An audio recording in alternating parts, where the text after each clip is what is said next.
Hello everyone, I'm Dr. Ayesha Sherzai. I'm a neurologist and the Chief Executive Officer of Healthy Minds Initiative. I have the gratitude and the pleasure of being here at the Crenshaw Christian Center, and today we had an amazing event. I need the information, and not only do I need it, but I benefited from hearing that young people need it. We're so blessed and so pleased to be here on this day, connecting with the community in what we think is the most important health movement in the country. We actually talked about brain health. We had a lecture series. We talked about brain health, how to preserve it, what are some of the things that affects our brain health, whether it's diseases like Alzheimer's disease, stroke, dementia, and others.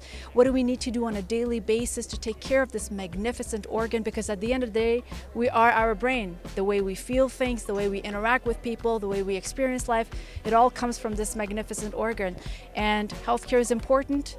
It's important to stay connected with a hospital and with a clinic and with your doctors, but most of the care and healthcare happens in communities. At my current age of 74-ish, there's some things I can do, there's some lifestyle changes that I can make and that I should make and that I will make, but can you just imagine if I'd have taken it and done this a lot sooner? Data shows it has to happen in the community, by the community, and we think it's going to be incredibly important for things like Alzheimer's, which 6.8 million people in America suffer from it today, strokes, 700,000 new strokes every year, dementias, other things. All of this can be affected with simple measures in the community, and we're so blessed to be part of this movement.